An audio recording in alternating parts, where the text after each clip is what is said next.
You are listening to the BlahCade Pinball Podcast. I am your host, Chris Freebus, aka Shut Your Trap. Joining me, as always, halfway across the world, Jared Morgan.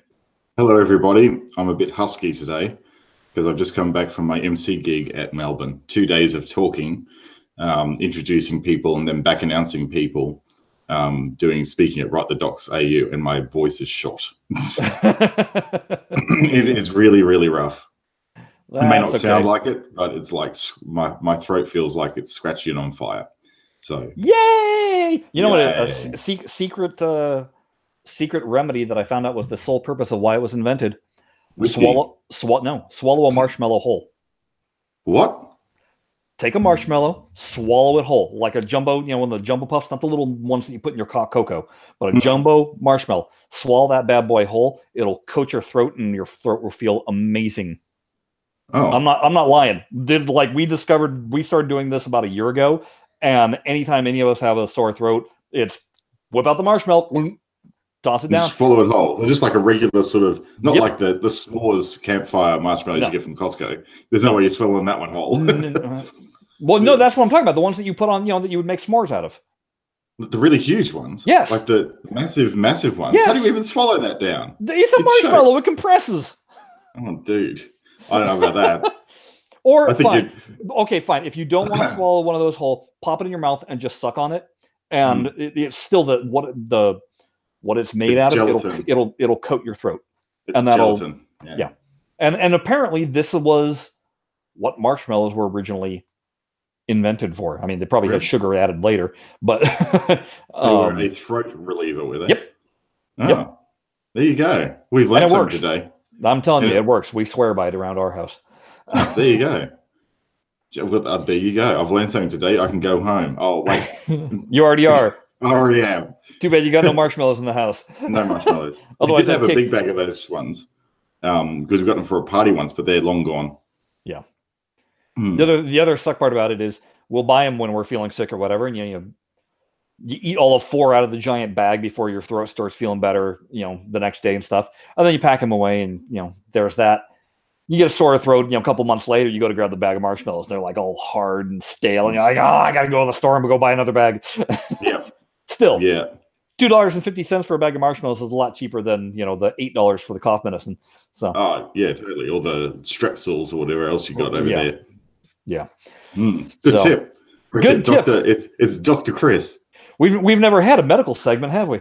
No, this is the first for the show in 151 episodes. Hey, look, folks, as well, sorry for the weirdness that was happening with the audio in the last episode too. It's like when I extracted it, albeit in a huge hurry before I was going down to Melbourne, it's like it only outputted 1 track out of the 3 tracks that were actually in the audio. And someone said, "Oh, all it is the outro music," and I went, It's very strange. So I opened up and had a read, and sure enough, it was just the outro track. So I don't know what happened there. So when I got back from Melbourne, I remastered it and uploaded it again. So it should be right. But then I found out that I had weird things going on with my computer where it wouldn't play back the file. And I was going, is Cakewalk outputting dodgy audio or something like that? And that's the reason. So I went down that rabbit hole. And it turns out, no, it's not. It actually plays back fine on the phone. It's just something wrong with Windows. So... Lovely. That problem. So I'm going to have to probably reinstall the Realtek drivers or sacrifice a goat or something like that to fix the problem, as you normally do with when you're fixing computers. Yes. Sacrificial animals is always how you fix a problem with Windows. Yeah. There's a pile of dead carcasses outside of Microsoft every time they do a Windows update. Exactly. So it's been a hot minute since we've actually done one of these live.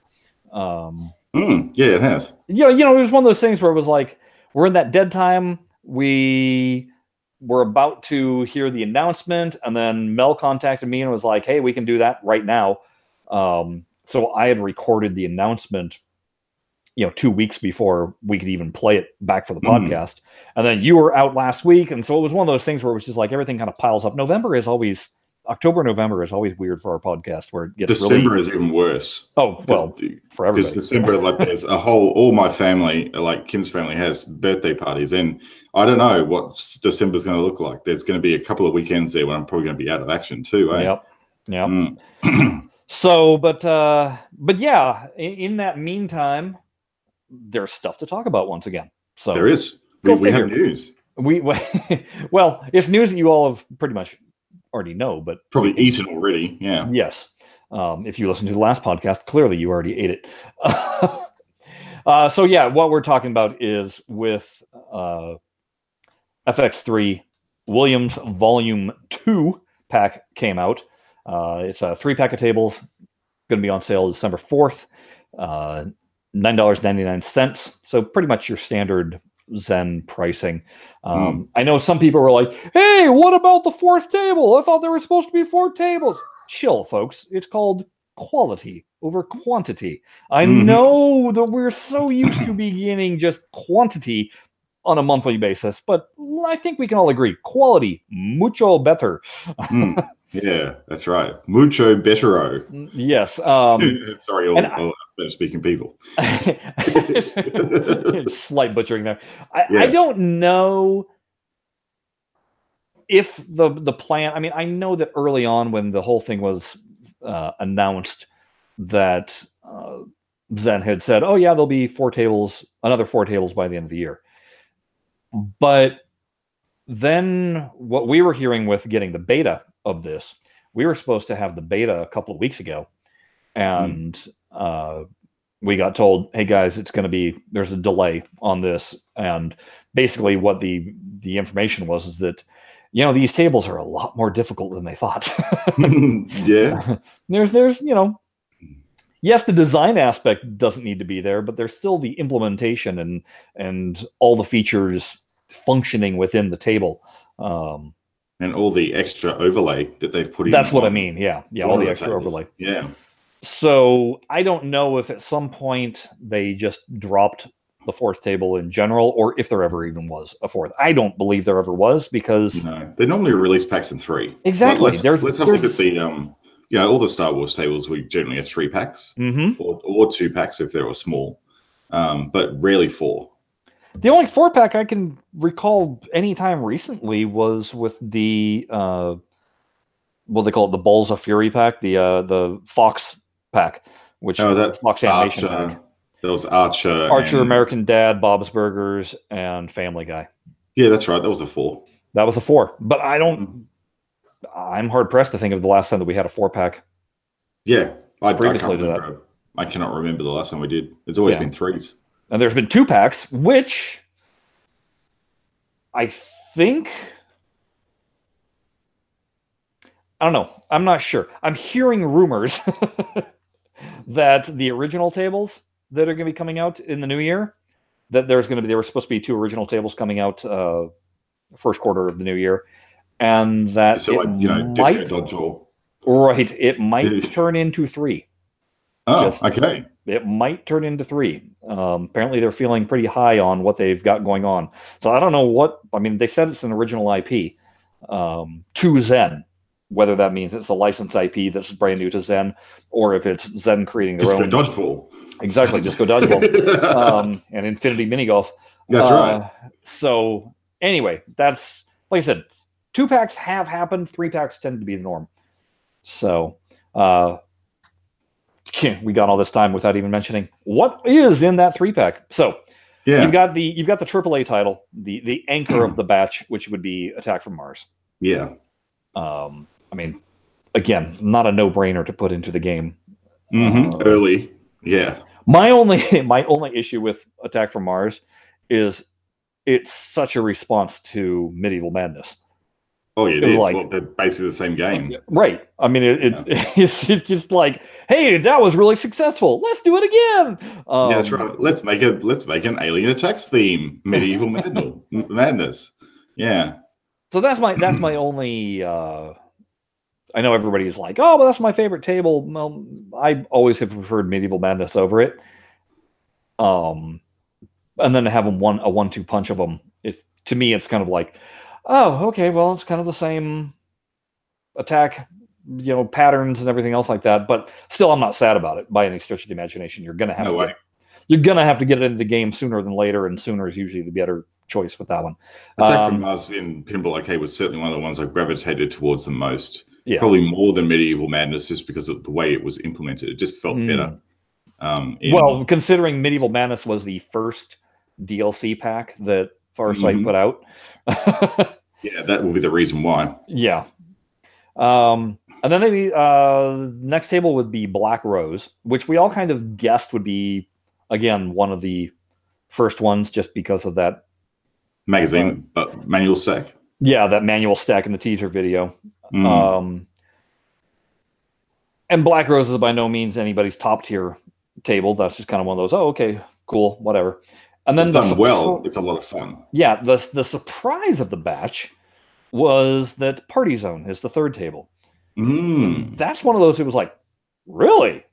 Oh, that wasn't in the video. Yeah. That wasn't. Yeah, and you don't really hear a lot of people begging for Party Zone. But it's like, yo, okay. So I get it. We then get the beta code. Now, Jared, you have not had a chance to even try the beta. No, I've not even installed it. And I'm kind of on the fence, being perfectly honest, because last time it wiped all my progress. So it like got rid of all my like XP scores when I flicked between the two, and I still haven't worked out why. So I'm sort of going, do I even bother? Although I know it resets some things on mine, but I'm not too concerned. Like my overall XP is still there, and yeah, that's all there. Yeah. I think for me it wiped out some of my camera angles. You know, it would be like pretend like I'd never touched the table before, and I was like, oh, well, okay, interesting. But yeah. So here's the funny thing. Of those three tables, the one that best implements the zaniness is Party Zone. Yeah.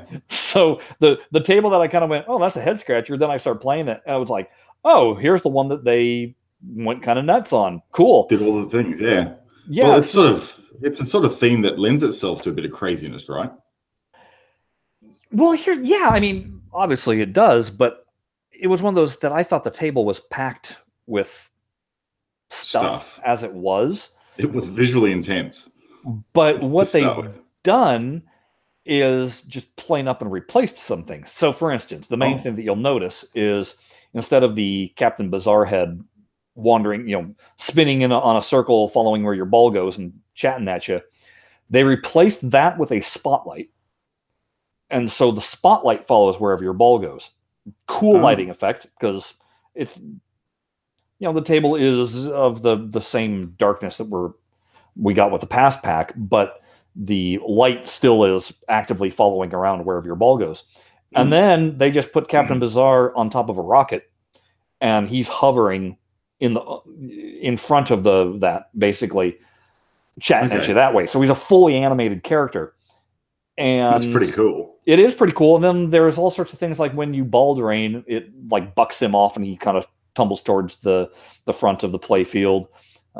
He zips around now and then. Nothing that obstructs the flippers for those of you that care. And other things, they fireworks. They put fireworks in the thing, and I'm like, hey, how about you put those in Junkyard? Yeah, exactly. There's a funny thing where if you drain your ball on the out lane and you have the touchdown lit, that all of a sudden a football goes bouncing across the play field. That's pretty cool. Whenever you do any of the party guests, this VIP tickets fall from the sky. Cool. So there's all sorts of stuff that's going on in that nature. So it's kind of it kind of brings the table even more alive, if you can believe it. Yeah, I totally believe it. The table that I think got the least attention in that respect would be Black Rose. They basically put a ship on the left side of the play field with a rigging, and Black Rose is hanging from the rigging, making comments now and then. And beyond that, there's not much. There's a compass that follows your ball, so it's needle points to wherever your ball is. Yep. And I think they add like a treasure chest, but there's not a lot of extra going on, which is a good thing because Black Rose is a visual mess because of the way it's just very monochromatic. It's hard. It's having that habit trail running right down the middle. It messes with your eyes. It does. And I'll say this, it messes with your eyes even when you're playing the real thing. It does. Now throw it into a 2D environment, and it can looks be very like the brutal. ball is on a rail that's on the playfield, but then you see it like above the playfield, and your mind goes, "Huh, what?" Yeah. Yeah. But that was the same on Pinball Arcade too. It was like really, you had to tell your mind, okay, now the ball is going to be ejected from the vertical up kicker down the rail. Right. My brain has to now go, I am accepting that this thing doesn't look right, but it's now coming down the rail. Yeah. That's sort of what your brain had to do just before it fired. And as long as you did that, you were fine. Yeah. So like I said, Black Rose doesn't have a whole bunch of extra nonsense going on. Shininess. Yeah, shininess. And then you got Attack from Mars. Now, unfortunately, I don't like the Attack from Mars stuff. Okay. Part of it is also the beta. There's something going on with the animations where they're not timed properly. Okay, yeah, right. The first thing you notice when you load it up is there's this dude standing in the left corner of the apron, and he's all dressed in blue, and he's got a hat. And I went, hey, why is the cop from The Getaway on this table? And then I realized, oh, that's the Air Force general, I guess. And then I noticed that, yes, his image is on the slingshot plastic, but it doesn't look quite right. Doesn't look right. It doesn't, it's not distinctive. Like his outfit, to me, it doesn't scream military. I'm a big general, yeah. It screams police. And I know that they were modeling it after, that little playfield plastic. Yeah. But and I'm not the only one that has felt that way. It's kind of been a general comment of anybody that's seen it. And I don't know if it's just the way he's standing, if it's the outfit itself. If the outfit had been green and in camouflage, that would have made it visually recognizable, I guess, right? Yes. And hey, Air Force, they can do blue camo. So just put them in blue camo and I'd be fine. The problem is the animations for these things is they're not quick fixes. No, they're like you have to completely reanimate the toon that is actually, the skin. Reskin it, yeah. So I don't think that kind of thing will be corrected anytime soon, if at all. Is it the highest priority? Probably not. Probably not. And it's one of those things where it's like you got to realize, hey, these guys are in Europe. They're not familiar with American military uniforms per se.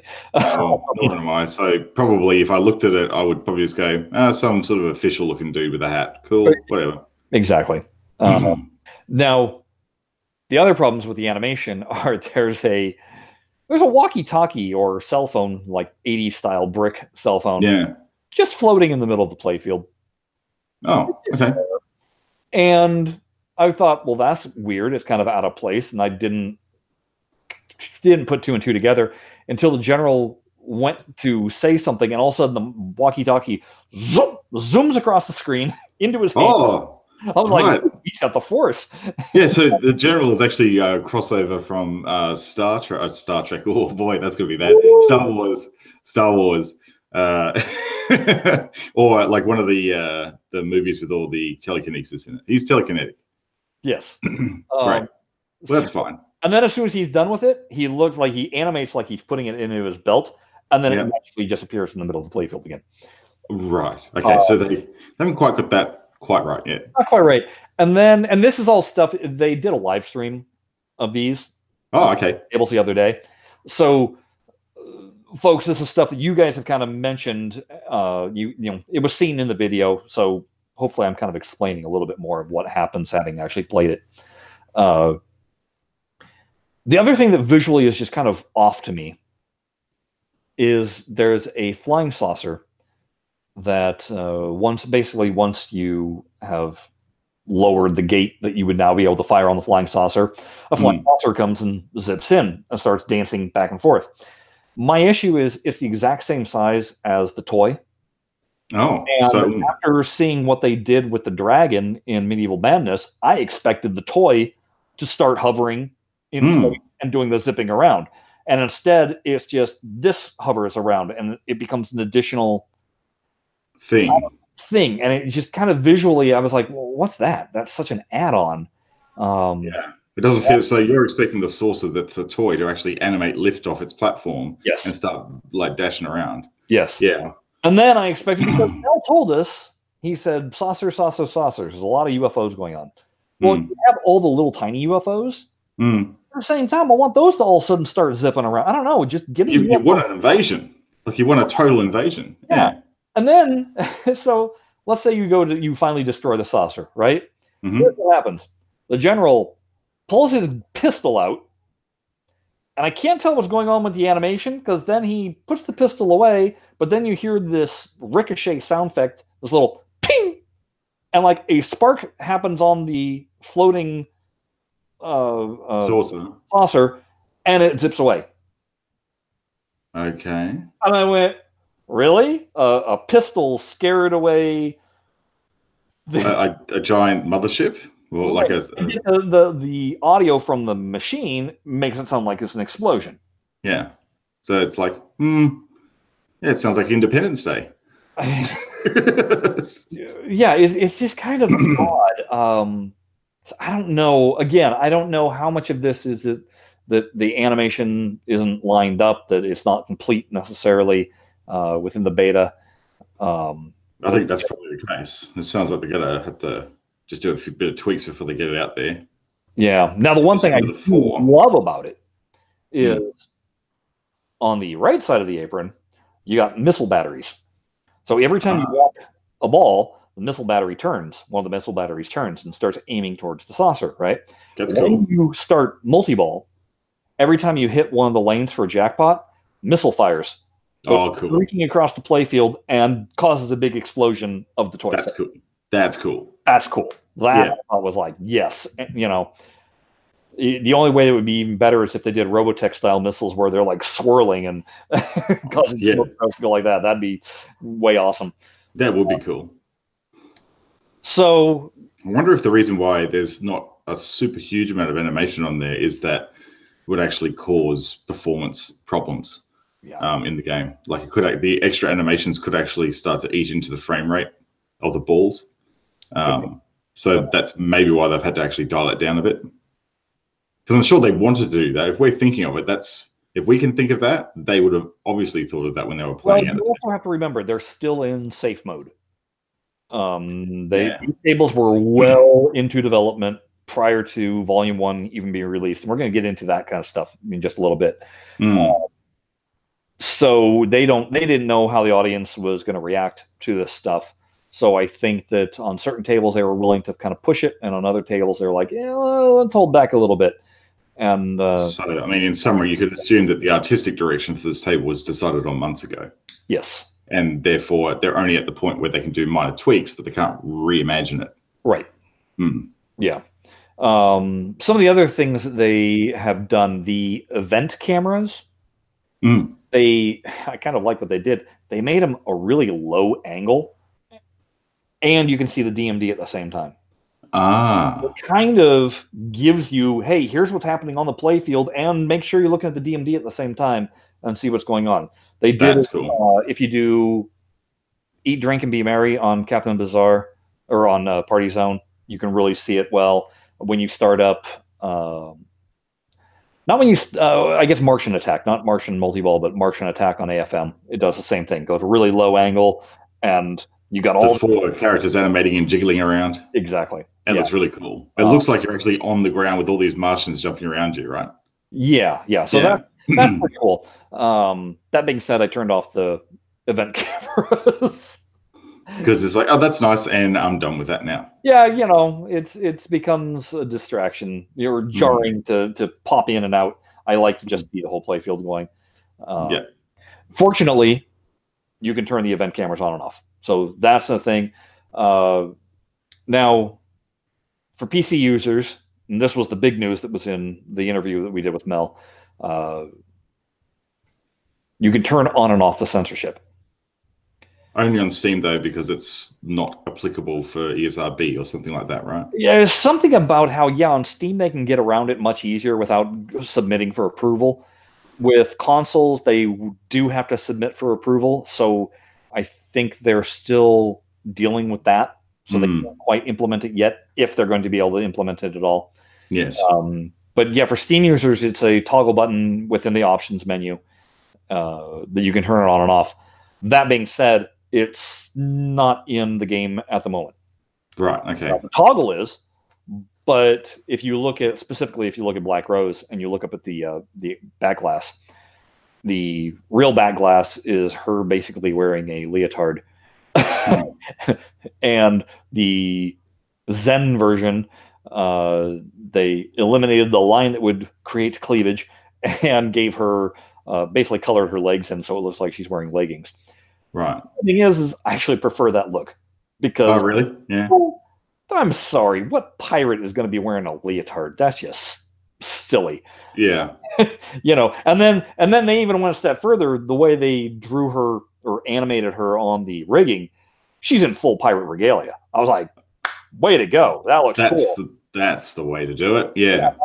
That's not the 80s exploitation version. That's, yeah. That's Caribbean version. Yeah, that's right. That sounds good. That actually is a good mod. That's a good change. Yeah, that's a good change. Yeah. But there's been subtle tweaks here and there with the art on the tables. So we in the beta we don't have access yet. Like they only give us access to those 4 tables or the 3 tables, and I say 4 because we always get to be able to play Fish Tales. Sorcerer's Lake. Yeah, it's always in there. That's always in there. So I, even toggling it, I wasn't able to check on if the tables from the last pack got uncensored. But they say that they're going to be art and DMD and audio basically completely uncensored. Yeah. So that's a good thing. I'm glad they addressed that and kind of put that controversy to bed. Just goes to show that if we speak up and make enough stink about it, they will do what they can to fix it. Which makes me go into what I need to make a stink about. Okay. And again, ours, strobe multi-ball. Not there. Underwhelming. Nothing special happens. It's the lighting that is as you see it, and just the GI goes off, but the table doesn't go dark. The surrounding environment doesn't go dark. And I get that they might be working on lighting, adjustable lighting. Yeah. But I don't even think you need to. Just do what you did for Son of Zeus. Do what you did for E.T. during Trick or Treat. Son of Zeus is during the lightning storm. Darken that thing. Make the flashers. Now that's what they need to amp up. They need to amp up the flashers and make it a challenge to play. That's the whole point of that mode. Without it, it's nothing. So whenever I played that game, when it was new out of the box in Time Zone in Brisbane, I remember it because it was the first game they had when they opened. And the thing about strobe multi-ball is that in most cases you're playing these games in for me it was mostly lit, like an arcade, blaring FEC environment with super bright lights and everything. So, so for me, when I remember strobe multi-ball, what I remember is the strobe light dancing on the ball and the playfield being slightly darker, but that's about it. So, and even in something like if I was to switch it up and look at Netherworld, even Netherworld with Attack from Mars in it, you would still be able to see most of the playfield. All you'd be is all the lights in the playfield would be out. You'd still be able to easily see the ball, but you would get a bit more of a strobe effect as you dance up to the back of the playfield. Yeah. So for me, going super dark might be fine as an option, but I don't technically think that going super blackout mode and only being able to see the ball as it zips like in a strobe-like manner around the playfield, I think that's taking it a level too far because that's actually going to make it really hard to play. Yeah, but here's the thing. The only shot that scores any points during strobe multi-ball, as far as I know, is the center shot. Correct. That's the whole point. So it's not like you're trying to aim for anything else. And it's supposed to be a mode that doesn't go on forever. It's supposed to end pretty dang quick because it's supposed to be difficult. Even during daylight, what those strobe flasher effects should be doing is basically having a light bulb or a flash bulb going off. So it's still affecting your timing, still affecting your eyes, even in broad daylight. Yes, you can the whole playfield, but those still kind of making you squint or blink a lot. Look, I've had stronger flasher effects on tables that from certain designers, and one of those ones is Transport of the Mission. Transport of the Mission has, especially with LED flashes in it, Yes. these flasher lenses right near the flippers. Yep. So that when that goes off, you cannot see a thing. I played a Last Action Hero that was that same way. The flasher was blazing right in between the flippers, basically the play again light. Yeah. And it was broad daylight, painful to play, basically, when those were going off. I'd lose the ball every time.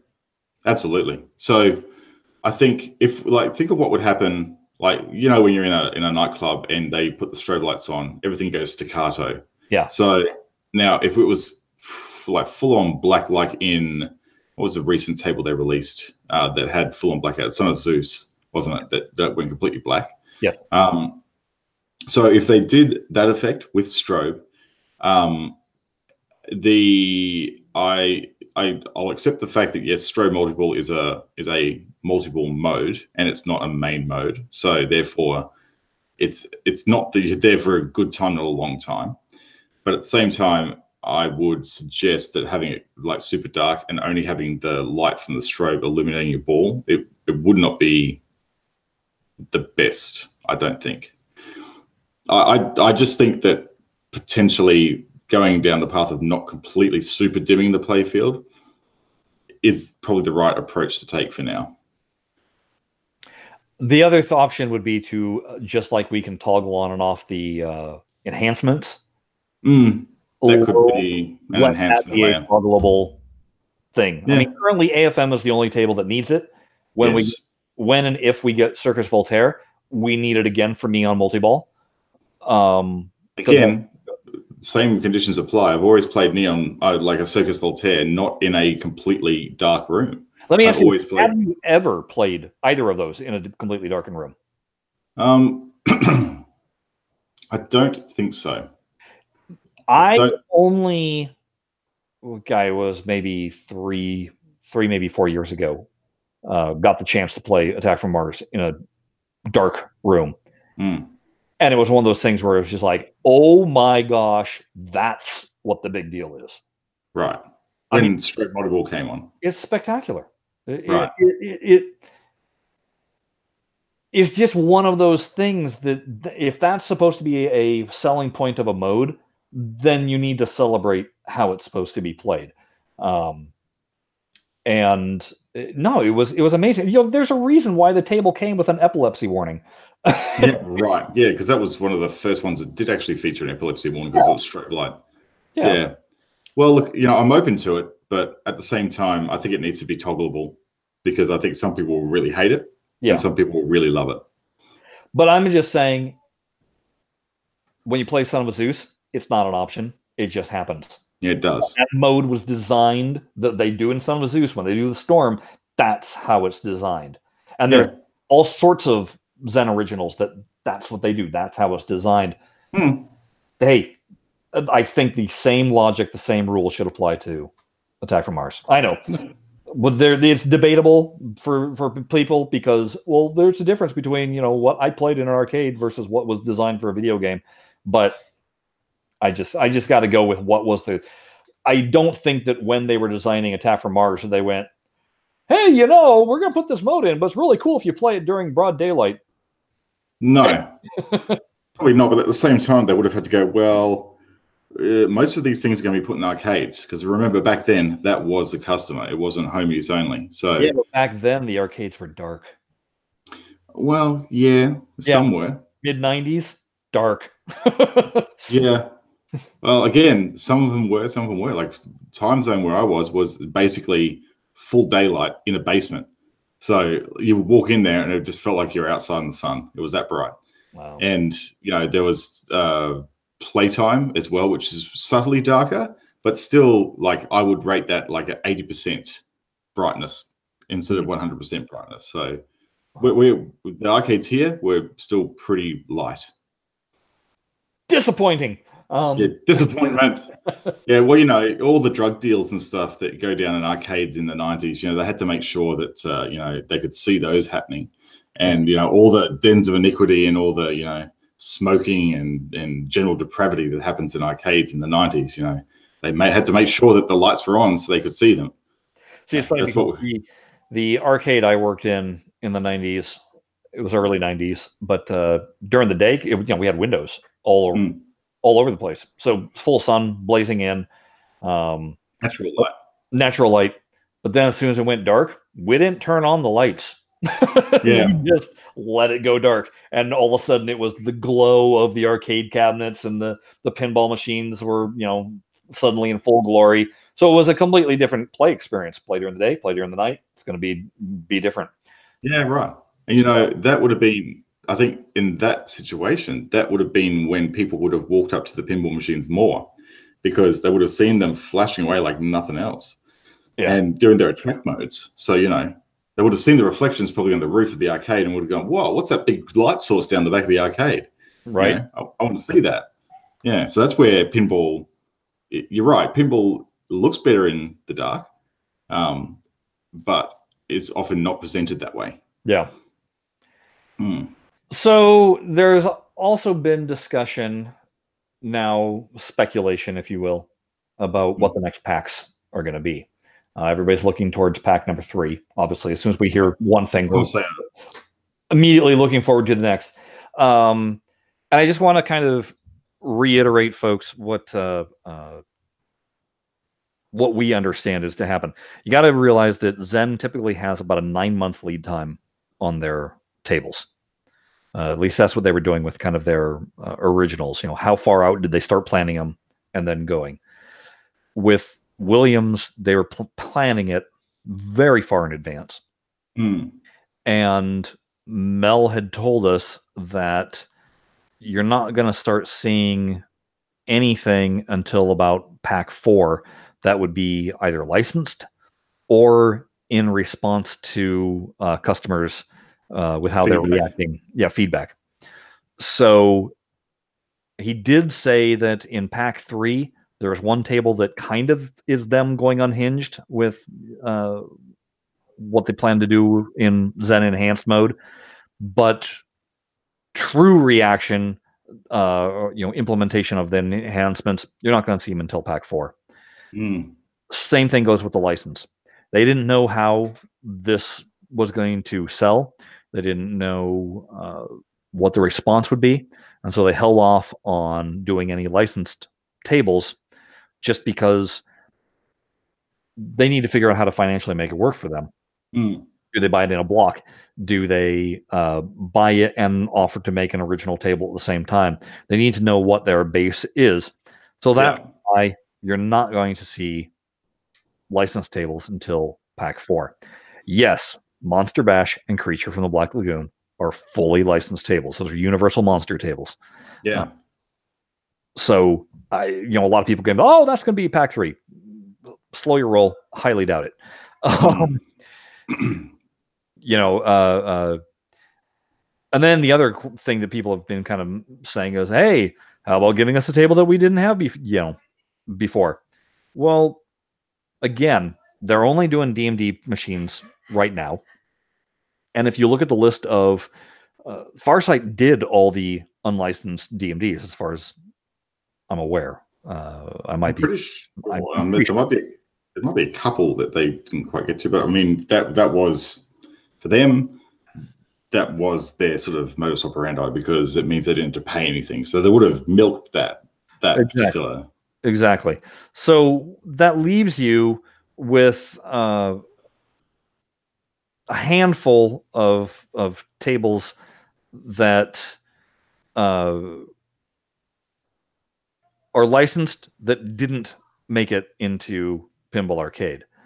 So you're talking about things like Congo, Dirty Harry, Flintstones, Johnny Mnemonic.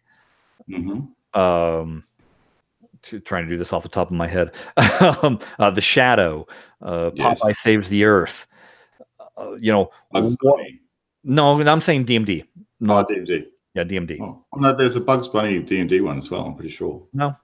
Bugs Bunny Birthday Bash, that's a ballet machine, and it's hideous, and it's alphanumeric, just like it's got the same type. I know. I'm thinking of Popeye. Yeah, I'm thinking of Popeye. Yeah. So, in my opinion, when Zen decides to do a licensed table, they're going to want to make a splash. They're going to want it to be really, hey, we finally did it kind of thing. Yeah. Which is why I'm always leading with Indiana Jones being the go-to. That's the one that they want to land and go, see, we can do anything if we got this. Yeah, that's right. If they don't get that, the other big license I think people would kind of go nuts for and have been asking for a long time would be the Shadow. Happens to be a Universal table, so we know that they have a relationship with Universal, so that's not out of the realms of possibility. Yeah. And then beyond that, I wouldn't be sad if they did Twilight Zone or Addams Family, but I also wouldn't be thrilled. I mean, you're going to have a lot of people that are still going to fall into the been there, done that camp. So we're just going to see what they do for that first licensed table. I got to believe, though, they're going to want to hype it. They're going to want to really land with a splash. Yeah, absolutely. It's going to be a big movie title for sure. And again, I think something that hasn't been in Pinball Arcade before. So we'll see. I don't know. But those are the kind of things you got to keep in mind, that this isn't Farsight cranking out a table every month, only having a 2 months between the time of them purchasing the table, breaking it down, building it up, and putting it out for release. Yeah, it's a lot longer. That was their lead time, 2 months. So Zen, way longer, because those animations take, like we said, a long time to build and develop and get going. And then there's the integration, making it all smooth as silk, running with actual ROMs. I've noticed that some people were commenting on just how nice the direct audio emulation is in some of the older belly tables, like Black Rose.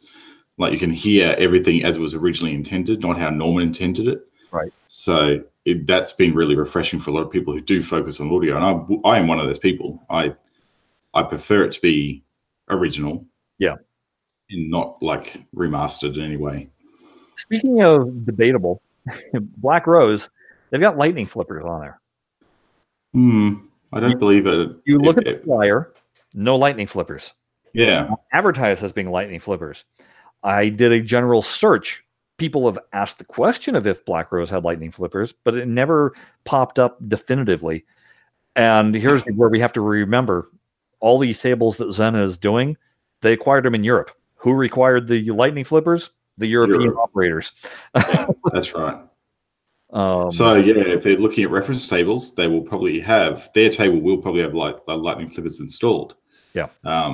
You're right. I'm pretty sure. I mean, Black Rose is in that early era DMD phase with the likes of Party Zone, the likes of Doctor Who, and Doctor Who definitely did ship with lightning flippers. Yeah. And I don't think Party Zone did. No. And I read an interesting thing. The only table that was specifically designed with lightning flippers in mind was Fishtails. All the other, it was just kind of thrown on there as an afterthought. Because I think all the other ones went, oh, these lightning flippers decrease play times. I'll have them on all my machines, please. Right. They go, that completely throws out all my nice geometry that I had planned. But yeah, sure. F you, mate. And a common thing that I kept on reading when I was looking this up was everybody like, oh yeah, mine arrived with lightning flippers, for whatever, whatever table it was. They're like, and that was the first thing I swapped out. Yeah. Oh yeah, I got my Dracula. No, I swapped them out, put in regular flippers. Yep. So because I actually like to enjoy playing the game, right? And not have play times of 10 seconds. Yes. So that being said, though, Black Rose does need difficulty ramped up, because once you dial in that center shot, there's nothing else to shoot. It's a one-shot game.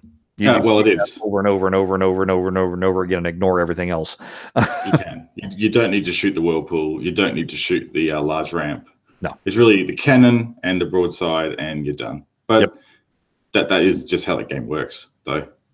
Yeah, it still takes. I mean, it's a hard shot to dial in, though. Takes a long shot straight up the middle. And I'll say this: the Zen single player, it's kind of easy to nail it. not difficult. The current flipper settings for Classic Arcade and Tournament, good lord, it's a struggle. Right, to light up. You certainly can't use that predetermined flipper spot you had in Black Rose in Pinball Arcade, like the, what was it, the P in the diamond plate sign, I think it was. That was all a super, like, guaranteed shot up to the broadside cannon. Yeah, well, the problem is, and this actually applies also to AFM, even hitting the saucer in AFM is difficult. There's a fine line between doing a post pass and shooting up the center. You're not backhanding anything the way they're set up right now. So it's a very quick flip off a trap to get up there. And there's no way you're hitting it on a running ball. You're only doing it on a caught ball. So I know that that's one of those things that should get addressed while we're in beta phase. Interestingly enough, Party Zone, I think, plays better and almost easier in Classic Arcade than it does in Zen single player. Mainly because doing shots on the run, shooting it up that rocket ramp, I can do it in Classic Arcade. I constantly am hitting the sides when I'm doing it in Zen. So it's kind of weird how Party Zone nailed it. I like it. I can do all the shots as required with the geometry that the flippers are at currently. Black Rose and AFM, it's kind of almost not fun the way it is right now with those. But again, those are all tweaks and little things that'll get adjusted and worked on. Yeah, definitely. So it's all good, and I'm sure that everybody will be having a good time with them, because once again, I loaded up Pinball Arcade because I wanted to check a couple of things in comparison. Good God, I don't want to play those tables anymore. Black Rose in particular, it's like, what is wrong with this ball? It is underwater physics. It's just weird. Attack from Mars is way too easy in Pinball Arcade. The ball's not nearly fast enough. We always knew that, though. That's a problem. That's why you gotta have for 150 billion games on it, you know? Right. What's funny though is, so long as it's not been in the Williams collection of Zen, I can still play the other tables. It's the second I get the taste of it in Zen version that I go, I can't touch this one anymore. It's really, I don't know how the mind is able to just so quickly flip over like that. It's kind of odd. Yeah, because it's very easy. You don't have a comparison source. So you're not comparing anything with anything before they actually have it in the title. Yeah. So that's the reason why. So good on you, Zen. You're killing it. You're really killing it. Poisoning the Pinball Arcade collection one table at a time. Yes. So this was a bit of fun. I'm doing just a general look-see around on Facebook. Why are you doing that? Just because, right? You know, I actually visit Facebook all the time. But I was looking up pinball-related stuff. I come across the Budapest Pinball Museum. Oh, yeah. Their page. And lo and behold, they have a whole post about George Gomez from Stern visiting right now in Budapest. All right, cool. And I went, let's stir up the old speculation factory. Oh, yes. Oh, of course, because the studio's over there, right? So why would Budapest? Interestingly enough, guess who else is over there at this exact same time? Our friend Mel Kirk. Friend of the show, Mel Kirk. That's right. Yes, who is the man that handles licensing. And George Gomez also happens to be in a similar position. Along with George Gomez is Brian Eddy, who's also a table designer at Stern. Yes. So I decided, I'm going to stir something up just for the sake of stirring it up, and posted to Twitter and got a few responses. And then Mel winds up posting, he's like, yep, Budapest sure is pretty right now, or something to that effect. Yeah. He's wrong too. Oh, dear. I mean, you got to put two and two together. There's no way in hell that those guys visit You know, asynchronously, they will be synchronously visiting. Right. They're not going to just avoid Zen. I mean, the pinball is much too small to completely ignore that. The other thing that's interesting, though, is I wonder why, if that exchange was going to happen, why they just wouldn't do it in California. You know, because the studio is right there. The Zen offices in there. I mean, the operation isn't there. Like the actual. Yeah, it's in Chicago. So, I mean, no matter what, somebody's going to have to travel somewhere. It's a much shorter flight, though. The question is, what in the heck were those Stern guys doing in Budapest? Yeah. That's my. Did you go and stalk their Twitter accounts? There was nothing more to stalk on theirs. Well, first off, the designers don't have anything on Twitter. They don't have a Twitter account. So then you have to look on their Facebook accounts. And the only thing it's all very corporate. His Facebook account was stuff about the Beatles and Deadpool. Yeah. So nothing. Yeah, right. So obviously it's slightly corporate control, because of course everyone will be going to their Facebook pages to learn about things, right? Yeah. So they have to really be careful. But it's fun for us to play detective now and then and try and kind of you heard it here first, folks. But yeah, if it actually does come to pass, and a year later we have another big announcement. You got to think about it. I should point out too, in the live stream that Zen did, Mel made a point of saying this has been a really great week for Zen Pinball, or in both pinball and in other aspects too, which again made people go, "Oh, something else happened," you know, kind of like that tweet that he made a long time ago. And then retweeted when it actually came to fruition. Yeah, we should favorite that tweet or pin it, because that's going to come up again soon, I would think.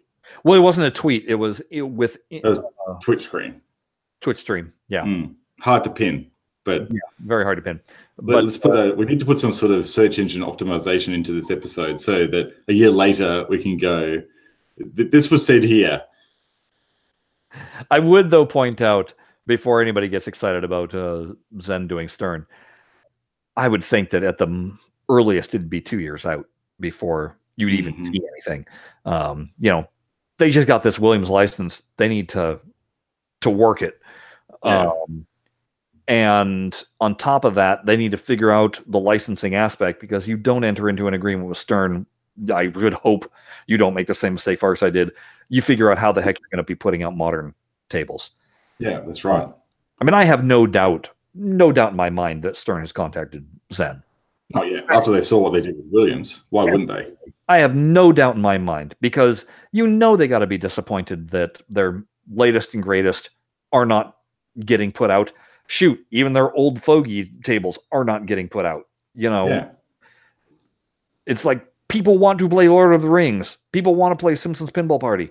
You know, these things should have been done a long time ago, and they're not happening. And so I would imagine that Stern fully has reached out, but it becomes that same instance of when Williams or Scientific reached out to Zen.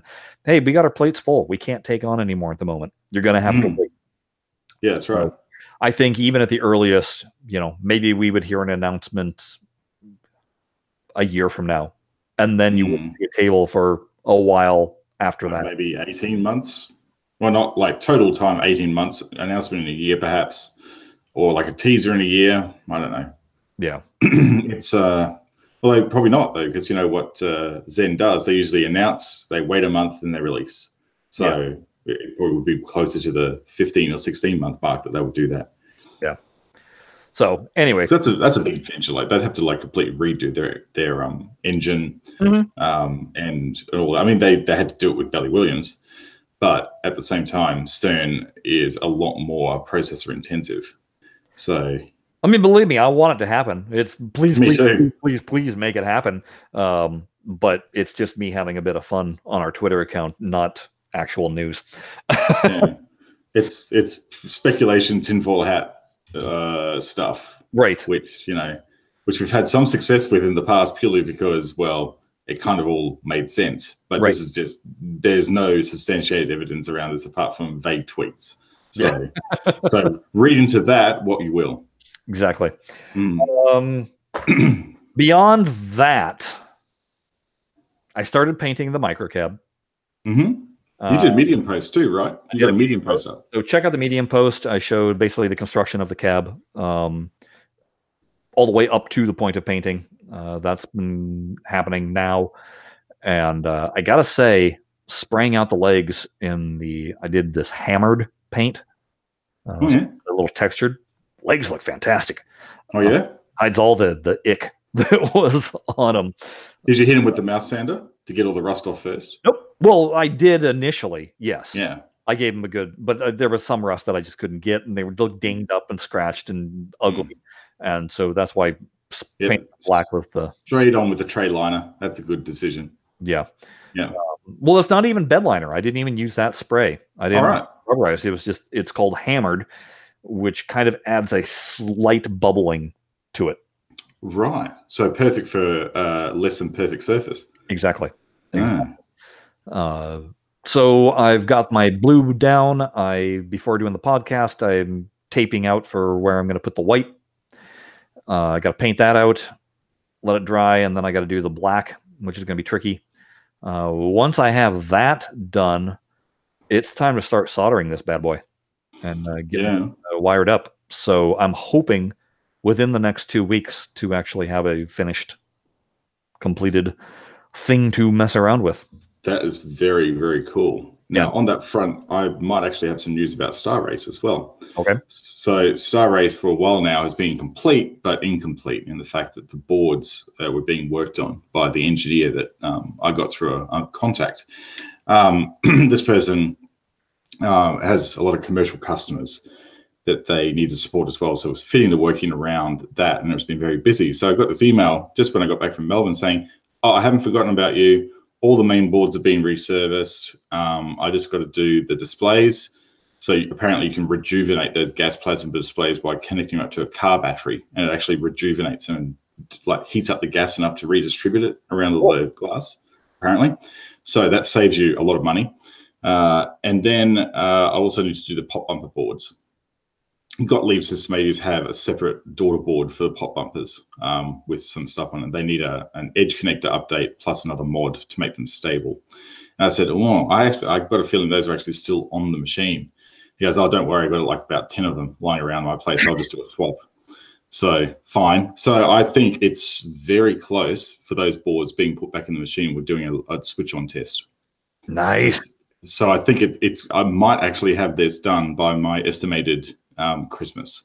Fantastic. So I'm pretty excited about that. Yeah, as you should be. So yeah, folks, why don't you go ahead and keep up to date on this stuff by following us on Twitter. If you want to follow Jared's progress on Star Race, as well as his myriad of posts about raiding the docks. Yeah, well, that's only this week because it was like, I was the MC, so I had to post shit. like this is my job. Look for him at Jared Morgs. If you want to follow me and posts about the microcab as well as movies and general nonsense of that nature, the occasional Laker tweet, I am at Shut Your Traps. The main thing, though, you need to follow is the show. That is at BlahCade. There's where we tend to retweet all of the junk that we find about pinball related on such as the wild ass speculation. Yeah, that's right. Go ahead and also go visit our site, BlahCadePinball.com/episodes. There you will find all the shows posted where you can download them for yourself if you haven't already done a RSS subscription feed. You'll find all the timing notes as well as pictures to go along with it. And you'll be able to follow the progress that I've been posting regarding the microcab. That's right. Last but not least, make sure that you go to redbubble.com, outfit yourself in some t-shirts that have the BlahCade logo on them. Show some support. A little tiny portion of it goes to us that helps us fund this this endeavor that we do weekly when we can, except for this time of year. And also, not caps, but mugs and other merch as well is available. Exactly. All sorts of things. Stickers and phone cases, all that jazz. So redbubble.com, do a search for BlahCade, and that'll get you on your merry way to finding all sorts of stuff. Or check it out in the show notes because I've linked all there. Yeah, and the cool thing again is you get to pick your color on all of the stuff. It's not like we pre-pick the colors. You can just go ahead and choose what you will. You can have a coral pink shirt with white logo, which is one of the ones I picked, actually, because it looks really nice. There you go. Or, hey, if you just want to play and support the show, you can always donate via PayPal, and we accept those. And that's the kind of thing where you can also specify, hey, spend your money on this, which is what happened where I got to buy some more parts for the microcab. So that was all good. All right. So with that, maybe Jared will get his hands on the beta this coming week. Who knows? We'll see. Hopefully. Hopefully more information will leak out via Zen for all of you to be able to see what's going on with the this new pack that's coming out. Here in the States, happy Turkey Day. Eat lots of pumpkin pie. That's our holiday on Thursday. The rest of gobble all that turkey. Exactly. The rest of the world is like, who cares? Although for the rest of the world, I'm sure Black Friday still applies. Oh, absolutely. And, yeah. We are seeing pumpkin pie appear in Costco down here, so you know it's not Halloween, but that time of year and Thanksgiving. Right. Yeah. Anyway, we'll be back next week. At least as far as we know. Allegedly, yeah. I think it should be next week. Should be fine. And then your results may vary in December, basically the whole month. We'll work it out. Yeah, we call it audible for December. That's all there is to it. Yeah, that's right. All right. Thanks, y'all, for listening. We'll catch you again next time. Bye-bye. Bye.